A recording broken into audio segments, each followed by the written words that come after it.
Welcome to study with Prem जी। दोस्तों, आज UPPCL TG2 के इलेक्ट्रीशियन थ्योरी के 50 प्लस क्वेश्चन आंसर आज हम सॉल्व करेंगे। 50 plus question answer most important top level के क्वेश्चन आंसर होंगे आपके लिए।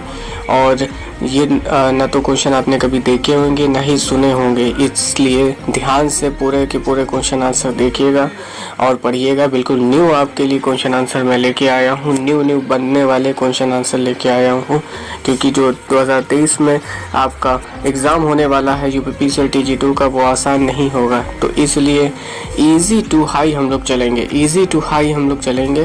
तो 50 प्लस क्वेश्चन आंसर हैं दोस्तों, ज़रूर देखिए, पूरी लास्ट तक वीडियो देखिएगा और बिना स्किप किए हुए देखिएगा दोस्तों। इसमें आपको कई सारे जो जैसे यूपीपीसीएल TG2 हुआ, UPRUNL हुआ, CRPF हुआ, इन सभी के क्वेश्चन आंसर मिलेंगे।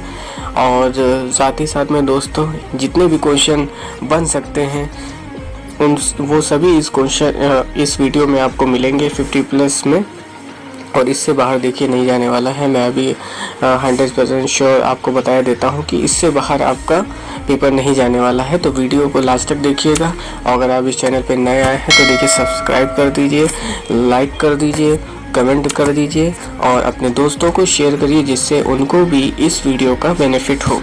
ठीक है दोस्तों, अब हम शुरू करते हैं फर्स्ट क्वेश्चन से ही।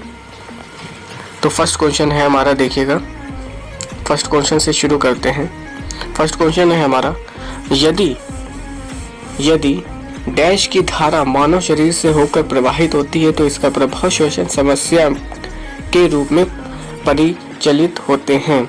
देखिए इसका जो आंसर होगा वो होगा 20 मिली एम्पियर से 30 मिली एम्पियर। ठीक है, ये हो गया आपका। और इसका देखिए पूरा समझाया भी गया है, विश्लेषण भी इसका किया गया है। यदि 20 मिली एम्पियर से 30 मिली एम्पियर की धारा मानव शरीर से होकर प्रवाहित होती है तो इसका प्रभाव श्वसन समस्या के रूप में परिचालित होता है, अर्थात श्वसन में समस्या उत्पन्न होती है, यानी सांस लेने में दिक्कत होती है। देखिए अगला है, कपास या अन्य कपड़े के कारण लगने वाले आग को बुझाने के लिए इनमें से कौन सा अग्निशमन उपयुक्त है। ठीक है, तो इसका आंसर हो जाएगा शुष्क रसायन जो होता है वो उपयुक्त है। देखिए कपास व अन्य कपड़ा, ये आपका किस में आता है, ए में आता है। ठीक है, अगर कोई पूछ ले, अगर एग्जामिनर पूछता है कि जो कपास या अन्य कपड़े के कारण लगने वाली आग है वो किस ग्रुप में आती है, तो आप बोलेंगे ए में आती है।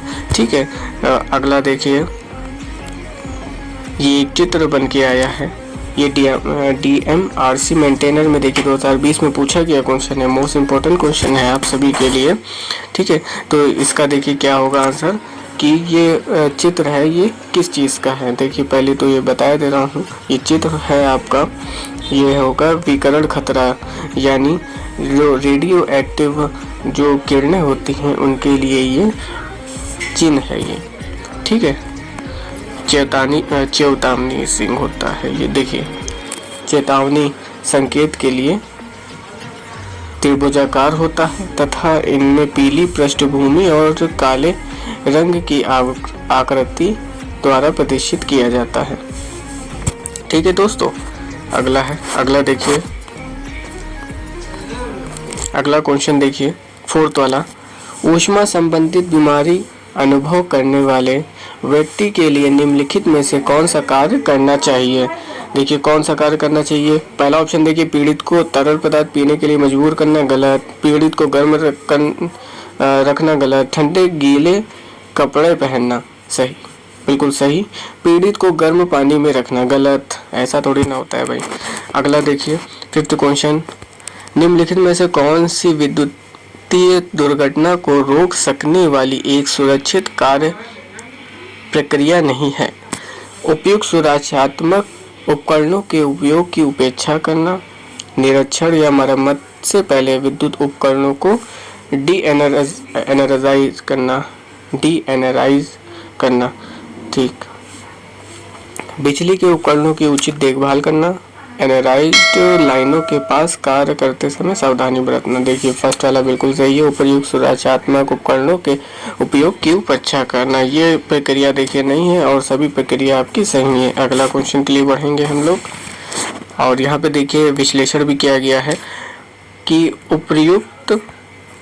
उपयुक्त सुरक्षात्मक उपकरण का उपयोग की उपेक्षा करना विद्युतीय दुर्घटना को रोक सकने वाली सुरक्षित कार्य प्रक्रिया नहीं है। विद्युतीय दुर्घटना को रोकने वाली सुरक्षा प्रक्रिया इस प्रकार की है। देखिए, पहली है ऊर्जित लाइनों के पास कार्य करते समय सावधानी बरतना। दूसरा देखिए भाई, बिजली के उपकरणों की उचित देखभाल करना, बिल्कुल सही। तीसरा है निरीक्षण या मरम्मत से पहले विद्युतीय उपकरणों को डी एनराइज करना।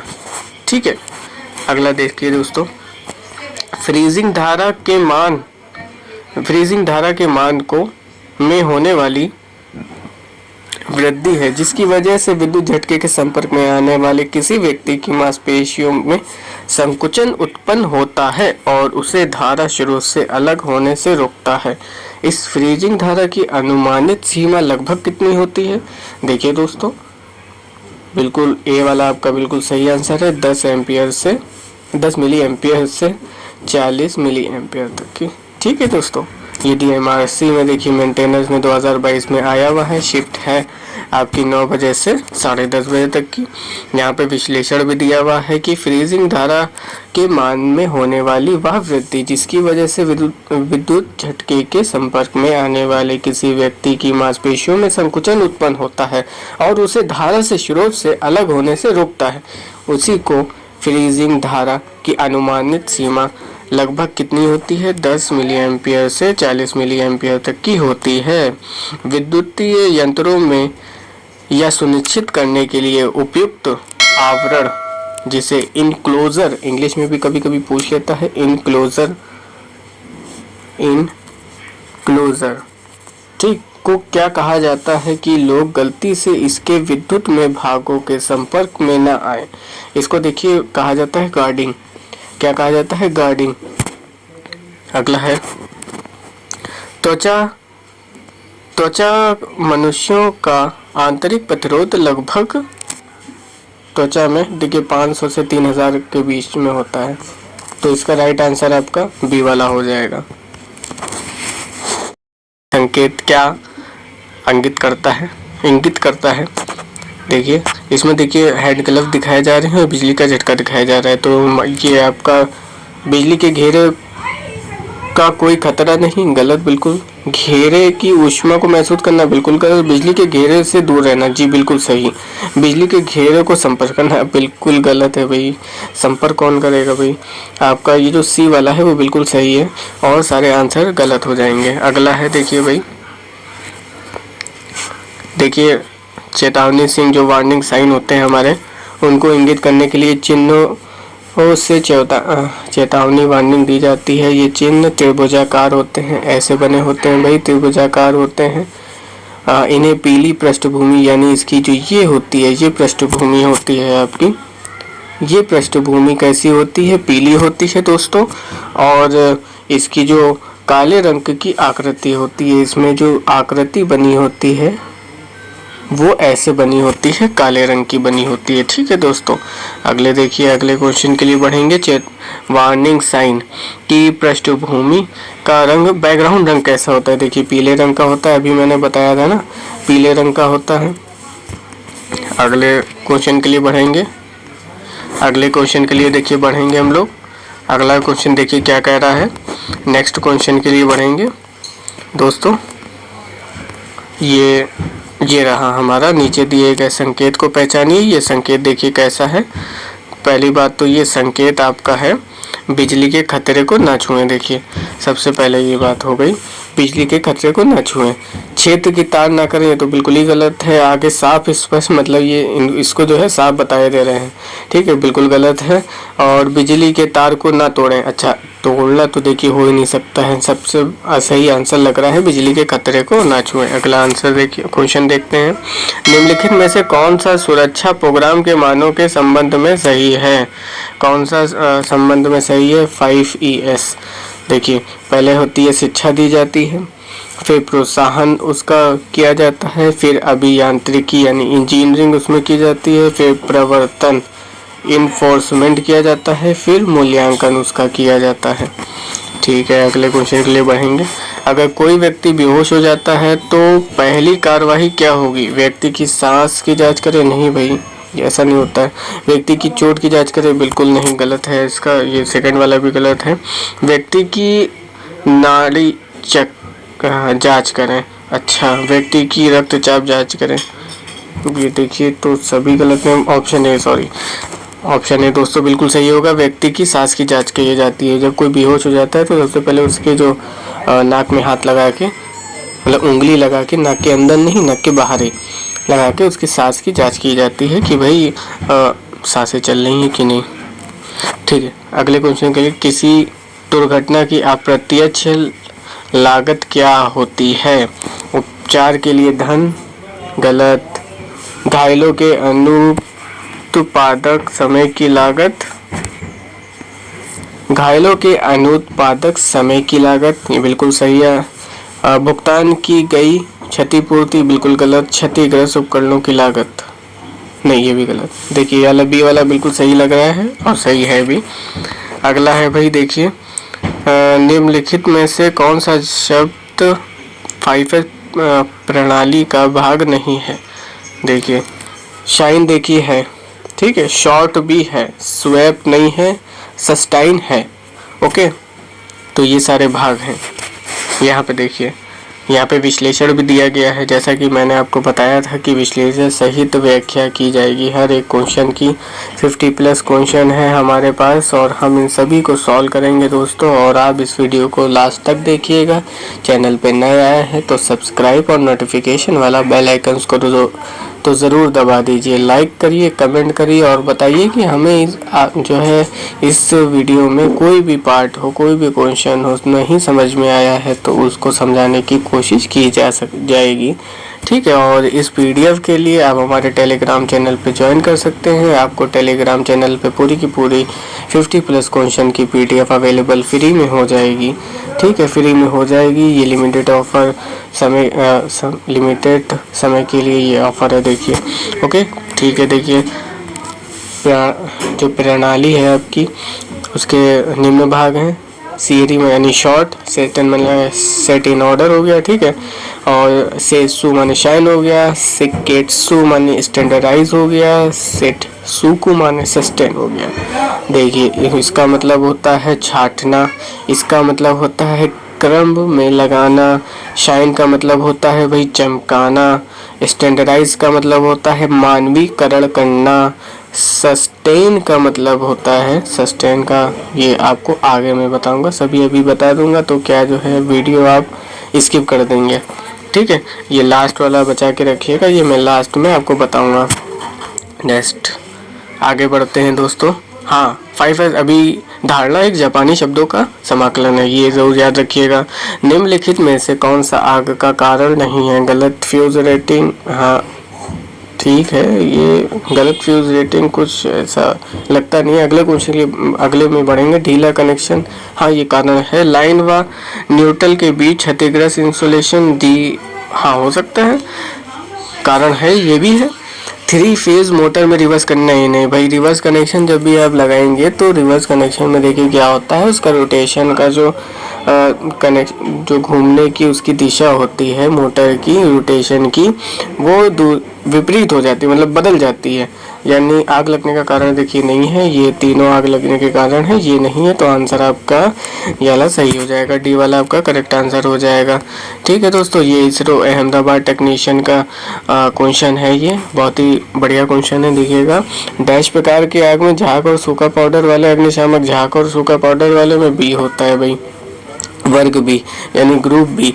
अच्छा कमेंट में बताइएगा आप लोग कि वर्ग बी जो होता है वो क्या होता, वो जो है कौन से पदार्थ की आग लगने में बुझाया जाता है। यानी आपके 4 टाइप के होते हैं ना, पहले कपड़ा होता है, डीजल होता है और फिर होता है आपका गैस वाला होता है, ठीक है, और एक बिजली वाला होता है। इन चारों में कौन सा वर्ग बी में आता है? ठीक है, अगले में हम बढ़ेंगे। आर्क वेल्डिंग के मामले में आंखों की सुरक्षा के लिए देखिए भाई, का आवरण लगाया जाता है। अगला है प्राथमिक चिकित्सा के ABC को क्या दर्शाता है। ये देखिए एम ब्रीज सर्कुलेशन गलत हो जाएगा, ये नहीं होगा। एयरवे ब्रिज सर्कुलेशन नहीं, एयरपाथ नहीं, एयरवे ब्रीथिंग सर्कुलेशन ये सही है। यहाँ पे देखिए आंसर ABC, एयरवे हो गया, बी का ब्रीथिंग हो गया, सी का सर्कुलेशन हो गया।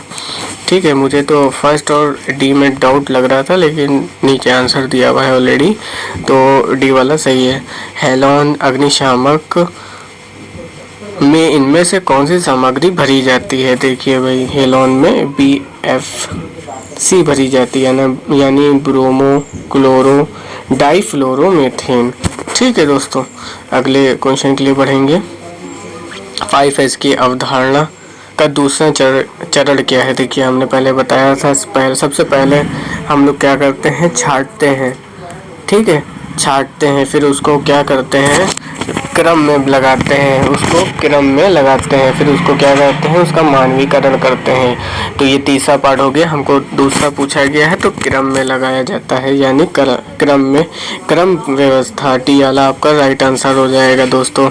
और यहाँ पे देखिए सस्टेन का होता है कायम करना, रखना, यानी उसको उसी सिचुएशन में बनाए रखना है दोस्तों। अगले क्वेश्चन के लिए देखिए बढ़ेंगे। वीडियो को बिना स्किप किए हुए देखिएगा और चैनल को सब्सक्राइब कर दिएगा, वीडियो को लाइक कर दीजिएगा। वीडियो ज़्यादा लंबी नहीं खींचेगी क्योंकि मैं जल्द से जल्द सारे क्वेश्चन आपको समझा दूंगा। किस प्रकार की अग्निशामक यंत्रों का उपयोग विद्युत उपकरणों या बिजली के उपकरणों से बिजली की आग को निकालने के लिए किया जाता है। वर्ग नहीं,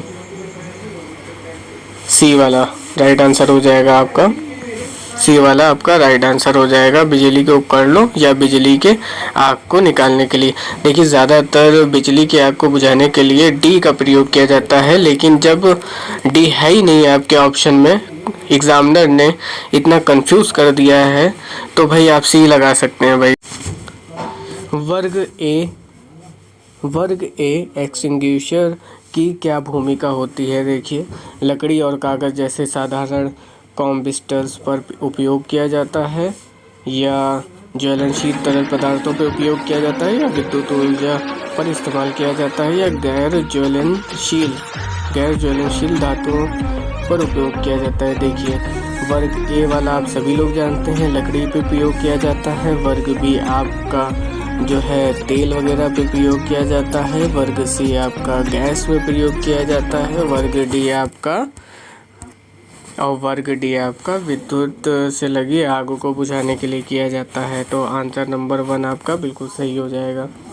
अगले क्वेश्चन के लिए देखिए हम बढ़ रहे हैं। अगले क्वेश्चन के लिए बढ़ेंगे। पानी के एक्सटिंग्विशर में के बारे में कौन सा बयान गलत है। अच्छा, इसमें बयान देखिए आ गया है, उसको हमें बताना है कौन सा गलत है। वर्ग ए आग दहनशील धातु के लिए प्रयुक्त होती है। अच्छा हाँ, हो सकता है, ठीक है। बी और सी आग ज्वलनशील तरल पदार्थों गैसों के लिए इस्तेमाल होती है, बिल्कुल सही है, ठीक। और अग्नि त्रिकोण का ताप तत्व लेकर आग को बुझाता है। अच्छा, और आखिरी अग्नि त्रिकोण का ऑक्सीजन तत्व लेकर आग बुझाता है। वर्ग ए आग दहनशील धातुओं के लिए उपयुक्त होता है। ये तो देखिए बिल्कुल सही है आपका आंसर, ठीक है, यानी ये कोई गलत स्टेटमेंट नहीं है आपका, कोई गलत बयान नहीं है, ये भी बिल्कुल सही है। और थर्ड वाला देखिए अग्नि त्रिकोण का ताप तत्व लेकर आग को बुझाता है, बिल्कुल सही है भाई। और अग्नि त्रिकोण का ऑक्सीजन तत्व लेकर आग बुझाता है, नहीं, बिल्कुल गलत है। डी वाला आपका सही आंसर हो जाएगा। अगला क्वेश्चन देखते हैं। आग बुझाने की मशीन में कौन सा रंगीन बैंड कार्बन डाइऑक्साइड सामग्री को दर्शाता है। तो इसका जो आंसर हो जाएगा ब्लैक हो जाएगा। आगे बढ़ते हैं। ये देखिए यहाँ चित्र भी बनाया गया है, विश्लेषण अच्छा करते हैं, देखिए तभी 3 तरीके से चित्र बनाया गया है। आगे बढ़ते हैं 26वें क्वेश्चन पे। पेट्रोल, तार, पेंट जैसे ज्वलनशील हमने अभी बताया था। ए कपड़े के लिए, बी आपका पेट्रोल के लिए, और यहाँ सी होना चाहिए था, जी नहीं होता है। सी आपका गैस के लिए और डी आपका विद्युत के लिए। तो आपके लिए वो फर्स्ट पेट्रोल ये कपड़े के लिए था, बी वाला आपका कह के लिए पेट्रोल के लिए और पेंट के लिए, और डी आपके लिए है सबसे इम्पोर्टेंट विद्युत के लिए। ये ज़रूर पूछा जाएगा दोस्तों, बहुत ही इम्पोर्टेंट है। अगला है wait chemical fire wait chemical fire extinguisher में इस्तेमाल होने वाला मुख्य तत्व कौन सा है? मुख्य तत्व देखिए पोटेशियम ही हो सकता है। ठीक है, मुख्य तत्व क्या हो सकता है? पोटेशियम ही हो सकता है। अगला है विद्युत आग बुझाने हेतु निम्नलिखित में से कौन सा अग्निशामक उपयुक्त है? विद्युत की आग को बुझाने के लिए मैंने अभी बताया था, देखिए सोडा वगैरह तो नहीं, और पानी तो बिल्कुल नहीं, पानी बिल्कुल नहीं, और फोम टाइप भी नहीं। कार्बन डाइऑक्साइड का वैसे तो प्रयोग किया जाता है ज़्यादातर, लेकिन हाँ देखिए सही आंसर हो गया, कार्बन डाइऑक्साइड का ही प्रयोग किया जाता है। अगला देखिए क्वेश्चन,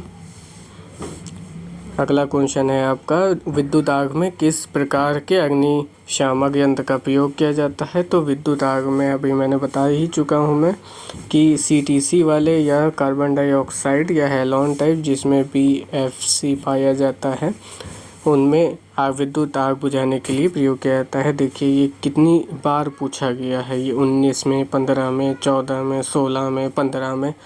देखिए बहुत ही इम्पोर्टेंट क्वेश्चन है, और ये वीडियो भी आपके लिए एक बहुत ही इम्पोर्टेंट है, बिल्कुल ही एक ऐसी आपके लिए वीडियो है जो आपको सिलेक्शन दिलाने वाली देखिए वीडियो है। तो दोस्तों अगर वीडियो पे आप नए आए हैं तो भाई सब्सक्राइब कर दीजिए और चैनल को लाइक कमेंट शेयर कर दीजिए। अगर आप पुराने हैं तो भाई ज़रूर लाइक और शेयर करिए, सब्सक्राइबर बढ़ाइए। देखिए भाई विद्युत कार्य के लिए किस तरह के जूतों का उपयोग किया जाता है? विद्युत तार के लिए आपके किस जूतों का प्रयोग किया जाता है?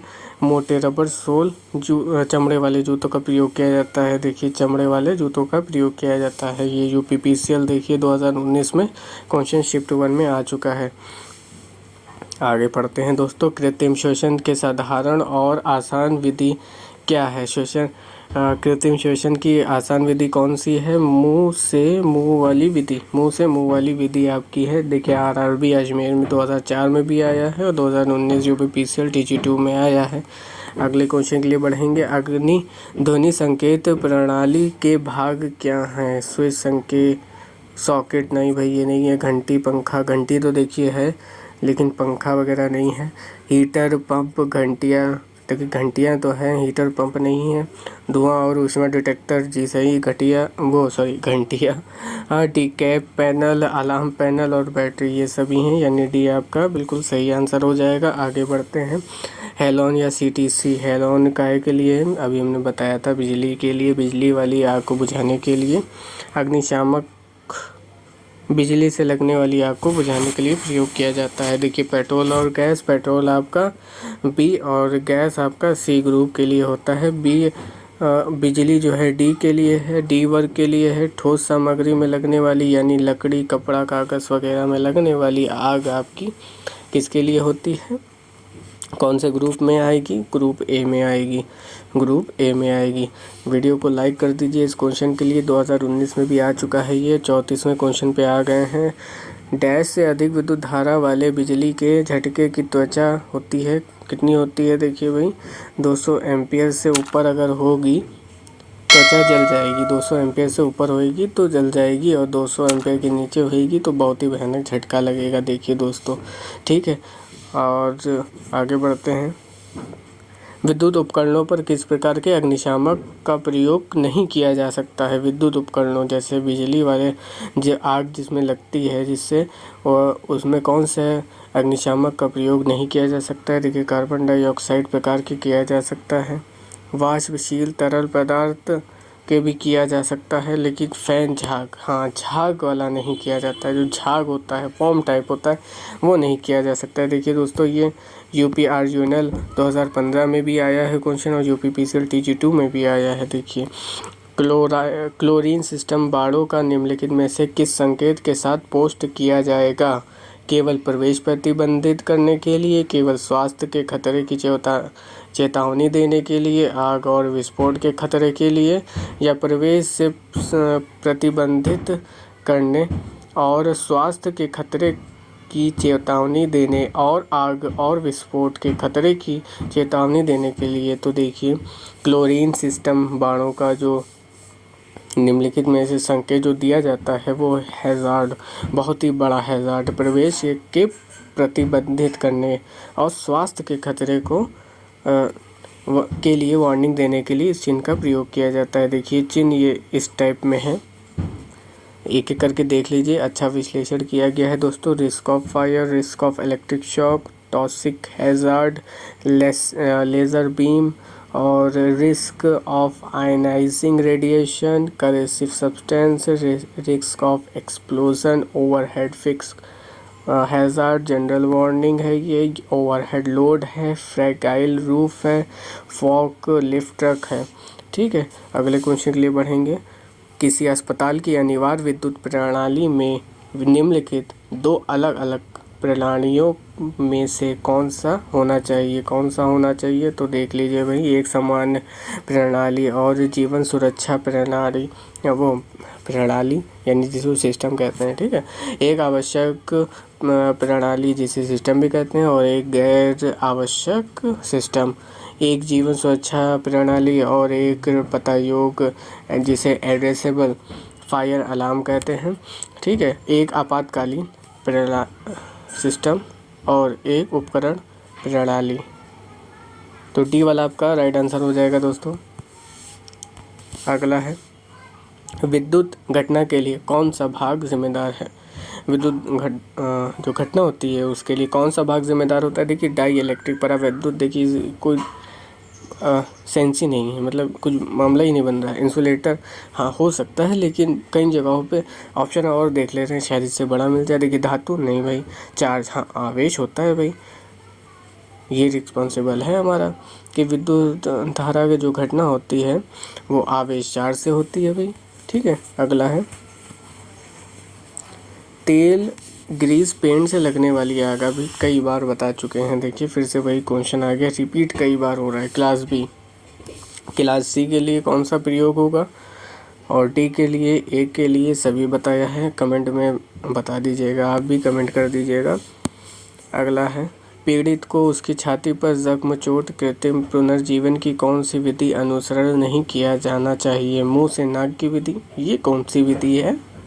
मतलब हद होती है। मुंह से नाक की विधि नहीं, गलत, बिल्कुल गलत। शेफर विधि, हाँ शेफर विधि होती है। मुंह से मुंह की विधि भी होती है, नेल्सन विधि भी होती है, ये नहीं होती है, ये बिल्कुल गलत हो जाएगा और आंसर के हिसाब से बिल्कुल सही आंसर है। ओके देन ये देखिए यहाँ पे पूरा चार्ट बनाया हुआ है विश्लेषण करते हुए। आप पीडीएफ मिल सकती है, टेलीग्राम ज्वाइन कर लीजिएगा और पीडीएफ के लिए गुहार लगाइएगा, आपको ज़रूर पीडीएफ मिलेगी। ठीक है, सिल्वेस्टर विधि है, देखिए सिल्वेस्टर विधि ऐसे है, फिर ऐसे।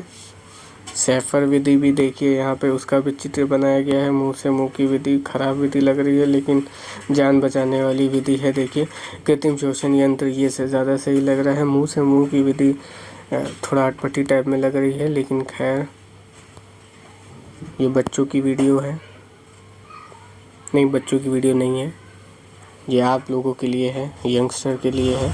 अगला है विद्युत में तार के संपर्क में आने वाले व्यक्ति को बिजली का प्रघात लगता है। जिस व्यक्ति को बिजली का प्रघात लगता है या तो वो उसे फेंक दिया जाता है या विद्युत में तार में जुड़ा हुआ रहता है। विद्युत में तार के संपर्क में आने वाले व्यक्ति को बचाने के लिए आप पहला कदम क्या होगा भाई? डंडे से मारेंगे उसे, वो भी डंडा कौन सा होना चाहिए, कौन सा डंडा होना चाहिए? देखिए भाई हाँ लकड़ी की छड़ी होनी चाहिए। हाँ वही कहने का मतलब ये था कि लकड़ी की छड़ी से उसको अलग करना चाहिए, मार के अलग करना चाहिए, जिसमें वो अगली बार वहाँ पे ना जाए।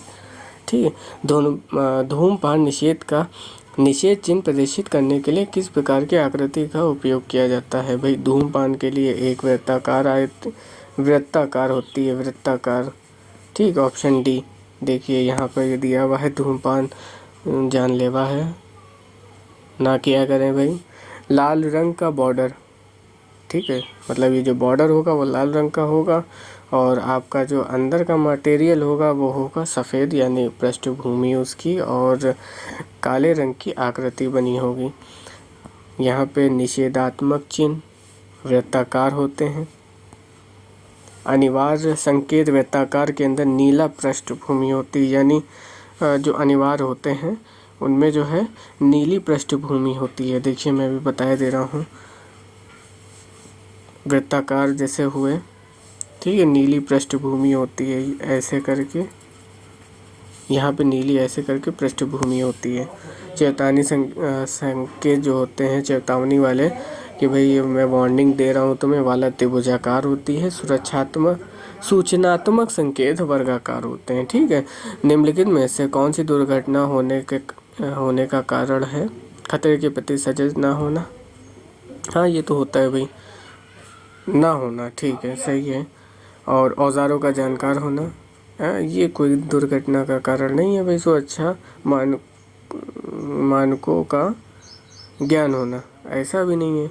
देखिए पूछा गया है होने का कारण क्या है, दुर्घटना होने का कारण है खतरे के प्रति सजग ना होना। आपका ए वाला आंसर, ए वाला ऑप्शन बिल्कुल ही सही है। देखिए ए वाला ऑप्शन बिल्कुल सही है। समान उम्र और स्वास्थ्य वाला व्यक्ति का प्रतिरोध कितना होता है? सभी को देखिए मालूम है, 1 किलो ओम। 1 किलो ओम आपके स्वस्थ और जो शरीर होता है आपका, उसके लिए 1 किलो ओम काफ़ी है। और इसका जो धारा होनी चाहिए वो 9 एम्पियर की धारा होनी चाहिए, ठीक है दोस्तों। अगला है, विद्युत उपकरण का उपयोग करते समय निम्न में से कौन सी सावधानी अपनानी चाहिए? कोई नंगा तार नहीं पकड़ना चाहिए, ठीक, कोई नंगा तार नहीं पकड़ना चाहिए। केवल नंगे तार के साथ कार्य करें, ना। नंगे तार अन्य तार के साथ प्रयोग किए जाते हैं, नहीं यार, ये थोड़ी ना, नंगे तार पकड़ने चाहिए, बहुत सही। मतलब फिर डंडे से मारना पड़ेगा आके, मतलब डंडे से छुड़ाना पड़ेगा आके अगर ऐसा होएगा। तो ऑप्शन ए बिल्कुल सही हो गया। अगले क्वेश्चन के लिए बढ़ेंगे। हम निम्नलिखित में से किस विधि द्वारा दुर्घटनाओं से बच सकते हैं? अच्छा, बच सकते हैं सुरक्षा उपकरणों का उपयोग करके, हाँ क्यों नहीं। पुरानी अप्रचलित विधियों का प्रयोग करके, नहीं यार। कार्य विशेष मशीन तथा कार्य स्थान से संबंधित सुरक्षा नियमों का पालन करके, हाँ बिल्कुल सही। व्यक्तिगत उपायों का पालन करके, व्यक्तिगत उपाय नहीं भाई, सुरक्षा उपकरणों का प्रयोग नहीं। सी वाला बिल्कुल सही आंसर लग रहा था और यही आंसर सही है आपका। अगला है, अगले हम बहुत जल्दी वीडियो समाप्त होने वाली है, तो वीडियो को लाइक और कमेंट शेयर कर दें तुरंत। और चैनल पे नए आए हैं तो भाई देखिए सब्सक्राइब कर दें। अगर आप सपोर्ट करेंगे तो वीडियो और भी लाऊंगा, और भी अच्छे अच्छे क्वेश्चन के साथ लाऊंगा। तो दोस्तों कमेंट में बता सकते हैं कौन से टॉपिक के ऑब्जेक्टिव टाइप में आपको क्वेश्चन चाहिए, मैं अवेलेबल करवाऊँगा, ठीक है। दुर्घटना आमतौर पर निम्नलिखित कारकों में से किसके कारण होती है? पर्यावरण अभाव, ऐसा थोड़ी ना है। जल विद्युत प्रदूषण, ये वायु प्रदूषण, ऐसा कुछ नहीं है। मशीन की गलती, अच्छा ऐसा थोड़ी ना होता है, मशीन की गलती, हाँ चलो ठीक है, मशीन की गलती हो गई, मान लिया। ऑप्शन सी बिल्कुल सही है, मशीन की गलती। यहाँ देखिए दुर्घटनाओं के कारण भी लिखे हुए हैं। असावधानी, हाँ सही बिल्कुल। जल्दबाजी करना, उत्सुकता, बहुत एक्साइटेड, हाँ भाई मैं मशीन चलाऊंगा, मालूम कुछ नहीं उन्हें। अनुशासन की कमी, यानी उनको तरीके ही नहीं मालूम है। या अरुचि, मतलब मेरा कोई इंटरेस्ट नहीं है लेकिन हाँ मैं चला ले रहा हूँ, ऐसा कहना। अज्ञानता, हाँ भाई नॉलेज नहीं है उस चीज़ के लिए। असुरक्षित हस्त औजार, अच्छा असुरक्षित, जैसे पिलास हुआ आपका, ठीक है, स्क्रू ड्राइवर हुआ, उसमें स्क्रू ड्राइवर है तो लोहा तो है, लेकिन उसके पीछे जो कवर लगता है प्लास्टिक का या जो है इंसुलेटेड वाला, वही नहीं है। तो ऐसे असुरक्षित या असुरक्षित पहनावा, हाँ भाई असुरक्षित पहनावा भी हो सकता है कि आपने बहुत ढीले ढीले कपड़े पहन लिए और पहुंच गए हैं आप सीढ़ी पे और काम लग गया आपका, ठीक है। तो 48 आपका 48 वाला क्वेश्चन देख लीजिए। निम्नलिखित में से कौन सा विकल्प दुर्घटना से बचने के लिए आवश्यक है? मशीन की सुरक्षा नियमों का पालन करना, हाँ सही है। जल्दबाजी में काम करना, नहीं भाई। पुराने नियमों को स्वीकार करना, नहीं। पुराने तरीकों का पालन करना, नहीं। आपका बिल्कुल राइट आंसर हो जाएगा मशीन की सुरक्षा नियमों का पालन करना। अगला क्वेश्चन है 49वां, निम्नलिखित में से कौन सा विकल्प बुनियादी सुरक्षा नियमों से एक है? उपकरण किसी भी तरह से नियंत्रित किया जा सकता है, अच्छा। मशीन चलाने के दौरान कर्मचारी को सावधान रहने की आवश्यकता नहीं है, क्यों नहीं है भाई? है। कर्मचारी को यह सुनिश्चित करने की आवश्यकता नहीं है कि कार्यस्थल काम करने के लिए उचित है। अच्छा, मशीन चलाने के दौरान कर्मचारी को सावधानी बरतनी चाहिए। बिल्कुल सही, बिल्कुल सही, ये आंसर बिल्कुल सही है। बुनियादी सुरक्षा का एक नियम है ये, कर्मचारी के दौरान सावधानी बरतनी चाहिए कर्मचारी को। अगला है 50वां सबसे लास्ट क्वेश्चन है आपका ये, और वीडियो को लाइक ज़रूर कर दीजिए, कमेंट और सब्सक्राइब शेयर कर दीजिए तुरंत। निम्नलिखित में से कौन सा रोधक पदार्थ कपास के टुकड़े के रासायनिक उपचार से बनाया गया है? भाई देख लीजिए कौन सा रोधक पदार्थ है जो कपास के टुकड़े के रासायनिक उपचार से बनाया गया है। एम्पायर कपड़ा, रासायनिक रीति से बनाया हुआ कृत्रिम चमड़ा, लेदराइट का, ठीक, अभ्रक कागज़, अभ्रक। देखिए भाई, रासायनिक पदार्थ से अगर बनाया जाएगा तो एम्पायर कपड़ा तो बनाया नहीं जाएगा, नहीं कागज़ अभ्रक बनाया जाएगा। रासायनिक नीति से चमड़ा लेदराइट का ही बनाया जाएगा। DMRC में क्वेश्चन 18 में आ भी चुका है। तो वीडियो को लाइक कमेंट सब्सक्राइब शेयर ज़रूर कर दीजिएगा, चैनल पर नए आए हैं तो, और लाइक ज़रूर करिएगा दोस्तों। बहुत मेहनत से वीडियो बन रही है, इतनी लंबी, इसी चक्कर में मेहनत से ही बनी हुई है, ठीक है। तो दोस्तों ज़रूर लाइक कर दीजिएगा। PDF आपको टेलीग्राम चैनल पे मिल जाएगी, अवेलेबल है, study with Prem ji search करिएगा। या आपको मैं कमेंट बॉक्स में जैसे ही आप झाँकेंगे ना, वैसे ही जो है कमेंट बॉक्स में लिंक इसका मिलेगा टेलीग्राम का, तुरंत ज्वाइन कर लीजिएगा।